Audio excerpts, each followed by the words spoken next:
রাহুল গান্ধী আপাতত man of the match.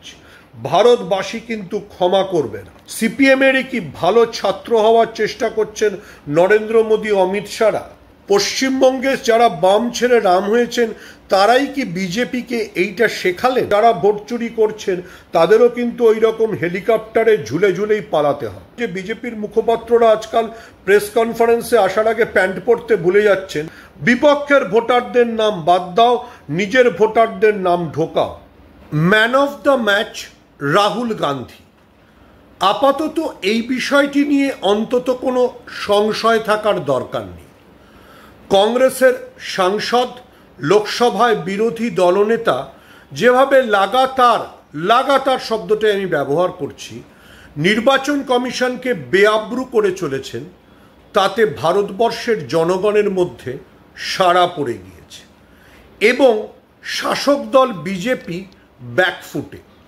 BJP Rahul Gandhi সম্পর্কে কি বলছে তিনি বাংলাদেশ বা নেপালের মতো গণ অভ্যুত্থানের পরিস্থিতি তৈরি করবার চেষ্টা করছে।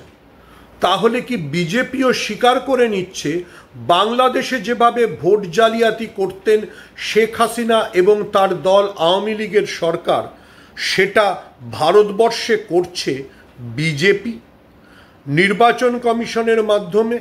যদি তাদের মনে হয় যে রাহুল গান্ধী বাংলাদেশের মতো পরিস্থিতি তৈরি করতে চাইছেন, তাহলে বাংলাদেশের মতো পরিস্থিতি তৈরি হওয়ার উদ্ভূত বিষয়টার পিছনে তাদের কতটা অবদান রয়েছে। দেখুন, আমরা জানি বাংলাদেশে কিভাবে নির্বাচন হতো এবং সেই নির্বাচনে কতটা সাধারণ মানুষের মতামত প্রতিফলিত হতো।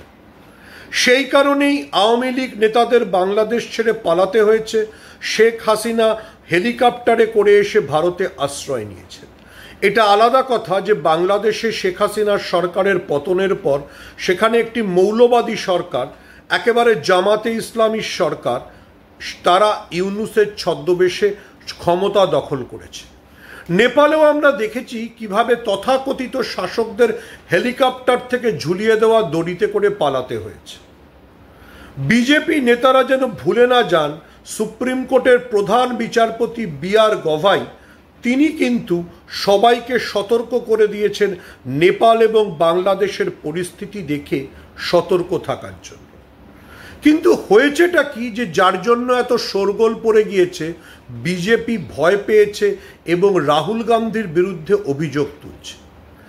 আমি যদি বৃহস্পতিবারের রাহুল গান্ধীর সাংবাদিক সম্মেলন কথা বলি বা কেউ যদি মনোযোগ দিয়ে সেটা দেখেন, তাহলে দেখবেন রাহুল গান্ধী প্রমাণ করে দিয়েছে এক একটা বিধানসভায় কিভাবে টার্গেটেডভাবে বিরোধীদের ভোট ব্যাংকে ধস নামানো যায়। সেই ধস নামাচ্ছে কে? নির্বাচন কমিশনকে ব্যবহার করে বিজেপি। রাহুল গান্ধী কর্ণাটকের একটা বিধানসভার উদাহরণ দিয়ে দেখিয়েছেন সেখানে কিভাবে ৬,০০০-এর কাছাকাছি ভোট বাদ দেওয়া হয়েছে। কারা বাদ দিল? রাহুল গান্ধী সেই সব ফোন নম্বরগুলিও ফাঁস করে দিয়েছেন যে কাদের ফোন নম্বর ব্যবহার করে এই ভোটারদের নাম, বৈধ ভোটারদের নাম বাদ দেওয়া হচ্ছে। আমরা পশ্চিমবঙ্গে একসময় জানতাম সিপিএম এই সব কাজ করে। সিপিএমের ৩৪ বছরের শাসন এইসবের জন্য বিখ্যাত বা কুখ্যাত ছিল। সিপিএম বুথ ধরে ধরে বিপক্ষের ভোটারদের নাম বাদ দিত এবং প্রক্সি মারত। পশ্চিমবঙ্গে সিপিএমের থেকে কম লোক বিজেপিতে যায়নি। তারা হাতের চে গুয়েভারার ট্যাটু ঝেড়ে যতই মুখে জয় শ্রীরাম ধ্বনি দিক সেটা আমরা জানি। তারা শুভেন্দু অধিকারীর পিছনে দাঁড়িয়ে থাকলেও তারা আদতে সিপিএম এবং সিপিএমের এই বৈজ্ঞানিক রিগিংয়ের পদ্ধতি জানেন। কিন্তু পশ্চিমবঙ্গে যারা বাম ছেড়ে রাম হয়েছেন তারাই কি বিজেপিকে এইটা শেখালেন? নির্বাচন কমিশন কিভাবে এরকম টার্গেটেড, একদম রাহুল গান্ধীকে আমি ম্যান অফ দ্য ম্যাচ বলছি কারণ উনি দেখিয়েছেন কিভাবে বেছে বেছে, মানে একদম নিখুঁতভাবে মাত্র ৬,০০০ জনের নাম বাদ দিলেই একটা সিট জিতে যাওয়া যায়। দেখুন, ভারতবর্ষের নির্বাচনে পশ্চিমবঙ্গ তো হয়ই, যে অনেক সিট ক্লোজলি কন্টেস্টেড হয়। সেখানে ১০,০০০ ভোট যদি আপনি বিপক্ষে সরিয়ে দিতে পারেন তাহলে আসলে নিজে এগিয়ে গেলেন। এই কাজটাই কি নির্বাচন কমিশনের মাধ্যমে বিজেপি করছে? এবং সেটাই কি বিজেপির এই নির্বাচনী সাফল্যের প্রধান কারণ ছিল? এই যে অমিত শাহ, যিনি ভোট চোর শোনার পর থেকে আর বেশি নিজের বিষয়ে কথা বলছেন না, পুত্র জয় শাহকে পাকিস্তানের সঙ্গে ক্রিকেট খেলতে নামিয়ে দিয়েছেন, মানে জয় শাহর ক্রিকেট কন্ট্রোল বোর্ড নেমে গিয়েছে, সেই অমিত শাহ কি আসলে বিরোধীদের কাছ থেকে এইভাবে ভোট ছিনিয়ে নেওয়ার কৌশলের মূল কারিগর? আমরা জানি না। কিন্তু আমি আবারও বিজেপি নেতারা যেটা বলছেন এবং সুপ্রিম কোর্টের প্রধান বিচারপতি বি.আর. গভাইয়ের বক্তব্যের সূত্র ধরে সবাইকে মনে করিয়ে দিই, যদি কোনো জনবিক্ষোভ হয়, যারা এই কাজ করছেন, যারা ভোট চুরি করছেন, তাদেরও কিন্তু ওই রকম হেলিকপ্টারে ঝুলে ঝুলেই পালাতে হয়। কারণ আপনারা মানুষের মতামতকে প্রকাশ করবার সুযোগ করে দিচ্ছেন না, মানুষের মতামতকে চেপে রাখছেন এবং চেপে রেখে একটা বহুত্ববাদের দেশকে আপনারা নিজেদের আধিপত্যবাদ বা নিজেদের ফ্যাসিবাদে পরিণত করেছেন। এবং আবারও বলছি, রাহুল গান্ধী একার দক্ষতায় আপনাদের সমস্ত কিছুকে একদম পর্দাফাশ করে দিচ্ছে। পর্দাফাশ কেন বললাম, পর্দাফাশ বললাম না, এটা হচ্ছে ফ্রডকে ফাঁস করা। দেখাচ্ছেন রাহুল গান্ধী কাদের ফোন নাম্বার ব্যবহার করে বিপক্ষের ভোটারদের নাম বাদ দেওয়া হচ্ছে। এবং নির্বাচন কমিশনের টু শব্দটি করার ক্ষমতা নেই, বরং নির্বাচন কমিশন বলছে যে আমরা তো এইসবের বিরুদ্ধে এফআইআর করছি। এই প্রথমবার নির্বাচন কমিশনকে দেখা গেল এফআইআর এর কথা বলার। অর্থাৎ জ্ঞানেশ কুমার, যিনি জ্ঞান বিতরণ ছাড়া আর কিছু করেন না, তার এবারে পা টলে গেছে রাহুল গান্ধীর উদাহরণে, রাহুল গান্ধীর সাংবাদিক সম্মেলনে। এই যে ভোট চোর গদি চোর, এই স্লোগানটা কতটা জনপ্রিয় হয়েছে এটা বিজেপি নেতারা এখনো বুঝতে পারছেন না। ওনারা নেপাল বাংলাদেশের কথা বলছেন না, নেপালে ওই স্লোগানই, রাহুল গান্ধীর ওই স্লোগানই শোনা গিয়েছে, অলি চোর গদি চোর। যদি ভারতবর্ষকে ওই রকম গৃহযুদ্ধের পরিস্থিতির দিকে বা জনবিক্ষোভের দিকে বিজেপি ঠেলে না দিতে চায়, তাহলে নির্বাচন কমিশনকে অবিলম্বে সংযত করা দরকার। নির্বাচন কমিশনকে একটা স্বচ্ছ স্বাধীন সংগঠনে পরিণত করা দরকার।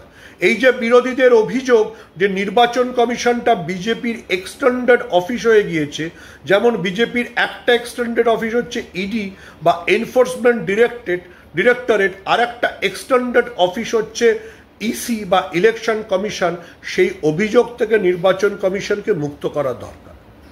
মমতা বন্দ্যোপাধ্যায় মনে করিয়ে দিয়েছেন তিনিও বিজেপির এই টার্গেটেড বিপক্ষের ভোটারদের নাম বাদ দেওয়ার ব্যাপারে আগেই সচেতন করেছিলেন।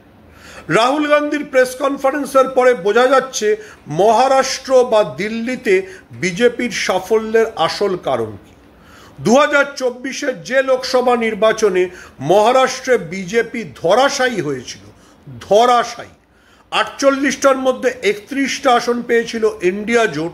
কয়েক মাসের ব্যবধানে বিধানসভার সময় কিভাবে সব উল্টে দিয়ে বিজেপি বিধানসভায় বিপুল সংখ্যাগরিষ্ঠতা নিয়ে ফিরেছিল। রাহুল গান্ধীর প্রেস কনফারেন্স প্রশ্ন তুলে দিচ্ছে সেই সবই কি এই ভোট চুরির মাধ্যমে? বিপক্ষের ভোটারদের নাম বাদ দাও, নিজের ভোটারদের নাম ঢোকাও। সিপিএমের পুরনো কৌশলই কি বিজেপি গোটা ভারতবর্ষ জুড়ে প্রয়োগ করছে? সিপিএমেরই কি ভালো ছাত্র হওয়ার চেষ্টা করছেন নরেন্দ্র মোদী, অমিত শাহরা? আপাতত ট্রাম্পের শরণ ছেড়ে চীনে শি জিনপিংয়ের বন্ধুত্ব নিয়ে আগ্রহী নরেন্দ্র মোদী, অমিত শাহরা কি আসলে কমিউনিস্টদের মতোই স্ট্যালিনপন্থী হয়ে একাধিপত্যবাদ কায়েম করতে চাইছেন? রাহুল গান্ধীর প্রেস কনফারেন্স রোজ ভারতীয়দের এটা ভাবাচ্ছে, এই নিয়ে প্রশ্ন তুলে দিচ্ছে। কাদের ষড়যন্ত্রে আমি বলছি, কোন আমলারা এই ষড়যন্ত্র করে ভোটারদের নাম বাদ দিচ্ছে? তাদের সবার হেলিকপ্টারে দড়ি ঝুলে ঝুলে পালানোর অভ্যেস আছে তো? ভারতবাসী কিন্তু ক্ষমা করবে না। এইটা যারা বুঝছেন না তারা কিন্তু ভুল করছেন। গোটা দক্ষিণ এশিয়া জুড়ে যে আলোড়ন শুরু হয়েছে, যে আলোড়নে সব শাসকের গদি টলে যাচ্ছে, সেই আলোড়নের ঢেউ যাতে ভারতবর্ষেও ঢুকে না পড়ে তার জন্য বিজেপি এবং নির্বাচন কমিশনকেই সতর্ক হতে হবে। বিজেপির এটা দায়িত্ব যে ভোটকে স্বচ্ছ করা, নিজেরা বছরের পর বছর ক্ষমতা ধরে রাখবো, যেটা বাংলাদেশে শেখ হাসিনা করতেন সেটা ভারতবর্ষে অনুসরণ না করা। এটা বিজেপি এবং নির্বাচন কমিশনের দায়িত্ব। আবার আমি মনে করিয়ে দিচ্ছি, ভারতবর্ষকে একটা খারাপ গণতন্ত্রে পরিণত করতে দেবেন না। বিজেপি আর নির্বাচন কমিশন যদি সেই চেষ্টা করে, ভারতবর্ষের মানুষ তার বিরুদ্ধে প্রতিরোধ করবে। রাহুল গান্ধী পথ দেখাচ্ছেন, রাহুল গান্ধী আপাতত man of the match. Rahul Gandhi দেখাচ্ছেন যে যেখানে সংখ্যালঘুদের বাস, যেখানে প্রান্তিক মানুষদের বাস, দলিতদের বাস, যারা স্বভাবগতভাবে বিরোধীদের ভোট ব্যাংক, তাদের ভোট কিভাবে বাদ দেওয়া হচ্ছে। রাহুল গান্ধীর বৃহস্পতিবারের সাংবাদিক সম্মেলন একেবারে নির্বাচন কমিশনকে বেআব্রু করে দিয়েছে। এর পরেও যদি নির্বাচন কমিশন এবং বিজেপি সংযত না হয়, তাহলে ভারতবর্ষে যে পরিস্থিতি তৈরি হতে পারে, যে পরিস্থিতির আশঙ্কা বিজেপি নিজেরাও করছে, সেটা কিন্তু বিজেপিকেই দায় নিতে হবে। ভারতবর্ষের মানুষ নেহেরু, গান্ধী, প্যাটেল, আজাদের সময় থেকে যে গণতন্ত্র প্রতিষ্ঠা হতে দেখেছে, সেই গণতন্ত্রকে কেউ ছিনিয়ে নিয়ে যাবে, সেই গণতন্ত্রকে কেউ ম্যানিপুলেট করবে, এটা ভারতবর্ষের মানুষ মেনে নেবে না। রাহুল গান্ধীর প্রেস কনফারেন্স, আবারও বলছি, নির্বাচন কমিশনকে বেআব্রু করে দিয়েছে। এটা আলাদা প্রশ্ন যে বিজেপির মুখপাত্ররা আজকাল প্রেস কনফারেন্সে আসার আগে প্যান্ট পরতে ভুলে যাচ্ছেন, সেটা ভয়ে না আতঙ্কে আমি জানি না, কিন্তু গোটা বিজেপি যেন বোঝে যে এরপর প্যান্ট না পরেই দেশ থেকে পালাতে হবে যদি এই একই অনাচার তারা চালিয়ে যায়। এটা বিজেপিকে বুঝতে হবে যে ভারতবর্ষের মানুষকে ধোঁকা দেওয়া যাবে না, ভারতবর্ষের মানুষকে বোকা বানানো যাবে না। রাহুল গান্ধী যা বলছেন তা ভারতবর্ষের মানুষের মরমে গিয়ে পড়ছে। তারা মনে করছে তাদের ন্যায্য ভোটাধিকার, তাদের মতামতকে উপেক্ষা করা হচ্ছে। এটা বিজেপি এবং নির্বাচন কমিশনের দায়িত্ব এই অভিযোগ থেকে নিজেদের মুক্ত করা, ভারতবর্ষকে একটা পরিচ্ছন্ন গণতন্ত্র উপহার দেওয়া।